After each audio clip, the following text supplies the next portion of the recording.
नमस्कार, मैं मनोज कुमार शर्मा एक बार फिर आपके बीच में लेकर के वो खबर जो खबर कांग्रेस के लोगों को थोड़ा सा फायदा देगी, उनको दिल को सुकून देगी, क्योंकि संजय गांधी स्टाइल पर और शिवसेना स्टाइल पर चल निकली है कांग्रेस पार्टी। आप सोच रहे होंगे भैया हिंसा कब से हो गए, गांधी के पुजारी। लेकिन यह ये बताना जरूरी है कि महाराष्ट्र में ऐसा कुछ हो गया है कि शिवसेना स्टाइल में काम करने लगी है आजकल कांग्रेस, जिसके चीफ हैं हमारे पटोले साहब, जिनको अभी भी बनाया गया। पटोले साहब याद होंगे आपको, ये अकेले एकमात्र ऐसे सांसद थे जो भारतीय जनता पार्टी से आते थे और मोदी जी से सवाल करने के पीछे इन्होंने अपना रिजाइन दे दिया था। किसान नेता माने जाते हैं और बड़ा उनका जनाधार है अपने क्षेत्र में। तो पटोले साहब ने, जो यूपीए के चीफ हैं, उन्होंने ऐसा क्या कर दिया गुनाह कि जो अचानक से सोशल मीडिया पर वायरल होने लगा। वायरल होने को तो काफी चीजें वायरल हो रही हैं जिनके बारे में हम चर्चा बाद की वीडियोस में कर सकते हैं, लेकिन नाना पटोले चीफ नाना पटोले ने सीधे सीधे अमिताभ बच्चन और अक्षय कुमार को धमकी दे डाली है। जी हां, अक्षय कुमार को धमकी दे डाली है। और धमकी क्यों दे डाली है, और यह भी बोल दिया है कोई पिक्चर रिलीज नहीं होने देंगे तुम्हारी। किस्सा छापा है डीएनए ने लिखा है, Maharashtra Congress chief Nana Patole has threatened to stop the shooting of films of Bollywood actors such as Amitabh Bachchan and Akshay Kumar in the state. The Maharashtra Pradesh Congress committee president slammed the actors for not speaking against the center even when the price of petrol has touched ₹100 in the country. He said that these actors used to tweet against the previous UPA regime when fuel prices used to be hiked but are now silent. UP के कार्यकाल में ये बोलने वाले अभिनेता और मतलब कथित अभिनेता अमिताभ बच्चन हो चाहे अक्षय कुमार हो, चुप रहे थे। अब क्यों नहीं बोल रहे? अगर नहीं बोलेंगे तो उनकी फिल्मों का बहिष्कार भी किया जाएगा, इनकी शूटिंग भी रोक दी जाएगी। ये किस्सा क्यों बढ़ा, ये कहानी क्या हुई, कहां से कहां आ गए? मैं तो अलग से प्रोग्राम बनाना चाहता था, लेकिन नाना पटोले का एकदम सनसनीखेज बयान आया तो मैंने सोचा कि चलिए कांग्रेस कुछ तेवर तो अपना रही है, कुछ तेवर दिखा रही है, जो तेवर जनता को हमेशा पसंद आते हैं। ऐसे तेवर कांग्रेस के और नेताओं को भी दिखाने चाहिए, एक मुख्य विपक्षी पार्टी होने के नाते।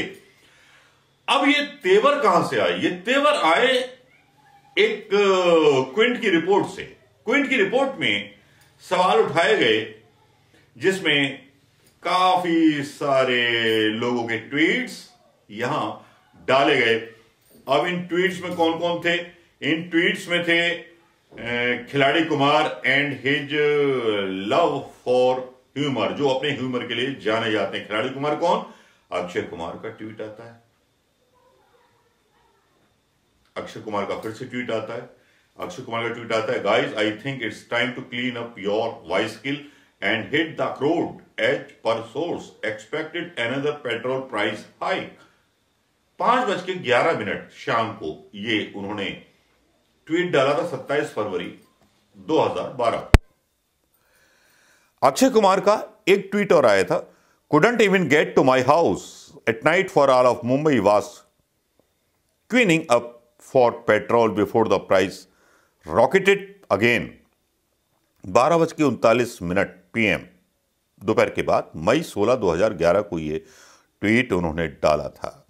अमिताभ बच्चन का ट्वीट आता है 4:56 सन 2012 में, 26 मई 2012 में, जिसमें कहते हैं, रामचंद्र कह गए सिया से ऐसा कलयुग आएगा, गाड़ी खरीदोगे कैश से और पेट्रोल लोन से आएगा। अब अमिताभ बच्चन का एक और आता है, पेट्रोल ऑफ ₹7.5 पंप अटेंडेंट कितने का डालूं? मुंबई का 2-4 रुपए का कार के ऊपर स्प्रे कर दे भाई, जलाना है। अनुपम खेर उस टाइम बोलते थे, आस्क्ड माय ड्राइवर भाई are you late, so came by cycle, what happened to motorcycle? His reply, sir it is kept at home now as show piece.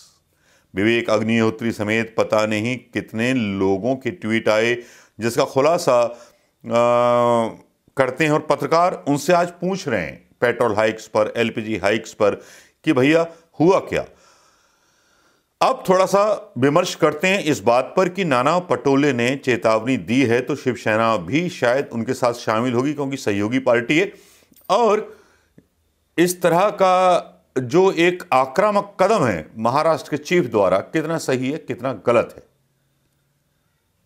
आपको याद होगा 2014 में 25 पैसे भी अगर एलपीजी गैस सिलेंडर या 25 पैसे की बढ़ोतरी अगर पेट्रोल में हो जाती थी तो कितनी आग लग जाती थी देश में। लेकिन आज सारे के सारे मौन व्रत धारण करके बैठे हुए हैं। लगता है प्रधानमंत्री मोदी जी की पत्नियां मन बैठे हैं, वो पत्नियां जो मौन व्रत रख करके बैठी हैं और जो एक ट्वीट नहीं कर सकती। सबको ईडी आईडी का डर है। चोर जो ठहरे, कहने में क्या जाता है, कह दो चोरी हैं या बेईमान होंगे जिनको ईडी आईडी का डर होगा। इसीलिए आज सरकार के खिलाफ बोलने में इनकी पैंट की सिलाई उधड़ती है।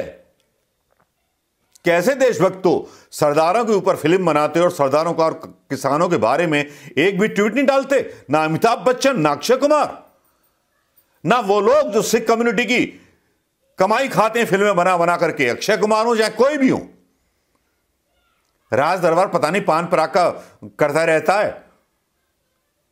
अक्षय देवगन ने तो अपना पूरा खो दिया है। और आने वाले समय में इनकी पिक्चरों का बहिष्कार होगा। अभी तो भाजपा का रंग देखा था ना, भाजपा पहले बहिष्कार करती थी, बड़े आक्रामक मूड में रहती थी। अब कांग्रेस भी उसी राह पर चलने को तैयार है। फैसला हो चुका है। अगर अभिनेता बढ़ चुके हैं तो हिंदुस्तान भी बढ़ चुका है। बांटिए किस किस को बांटना है, फैसला हो जाए कि देशद्रोही कौन और देशभक्त कौन। कौन वो लोग हैं जो ईडी आईडी के डर से सरकार के खिलाफ नहीं बोल पाते, और कौन वो लोग हैं जो ईडी आईडी से डरते नहीं है, ना गिरफ्तारी से डरते हैं और देश के लिए सही आवाज उठाते हैं। चाहे वो पत्रकार हो इक्का दुक्का या इक्का दुक्का यूट्यूबर्स हो, मनदीप पुनिया जैसे। तो सवाल तो उठेंगे। नाना पटोले ने जो पहल की है दोस्तों, आने वाले टाइम में इसके बहुत ज्यादा रिएक्शंस देखने को मिलेंगे आपको। और इसके अलावा एक और बयान आता है हमारे प्रधानमंत्री का, जो शर्मनाक बयान होता है। वो शर्मनाक बयान ये होता है जब उनसे पूछा जाता है सवाल कि साहब पेट्रोल के रेट बढ़ गए, तो प्रधानमंत्री मोदी जी बड़ा शर्मनाक बयान देते हैं। उस पर भी शर्म आती है। शर्म इसलिए आती है जो बयान देते हैं वो पल्ला झाड़ने वाला बयान देते हैं। क्या कोई गोदी मीडिया उनसे काउंटर क्वेश्चन करेगा? हिम्मत है किसी बिकाऊ कुत्ते की? किसी भी बिकाऊ कुत्ते की इतनी हिम्मत नहीं होगी जो कुत्ता मालिक के पेट चाटने के अलावा कुछ काम कर सके, या कुत्ता छाती पर पंजे मार करके पूछ सके कि ऐसा क्यों किया। उनका एक शर्मनाक बयान आता है, उसमें बोलते हैं कि पूर्ववर्ती सरकारों ने 85% इंपोर्ट किया था पेट्रोल, तो गलती पिछली सरकारों की, हमारी नहीं। 6 साल से क्या भुट्टे भूंज रहे थे या चाय बेच रहे थे? इन सवालों का जवाब तो प्रधानमंत्री जी आपको भी देना होगा और इन अभिनेताओं को भी देना होगा, जो अभिनेता जिनके ऊपर नाना पटोले ने सवाल उठाए हैं। दोस्तों कैसा लगा ये वीडियो? शेयर करना मत भूलिएगा, दमदारी के साथ और हौसले के साथ। नमस्कार, जय हिंद दोस्तों।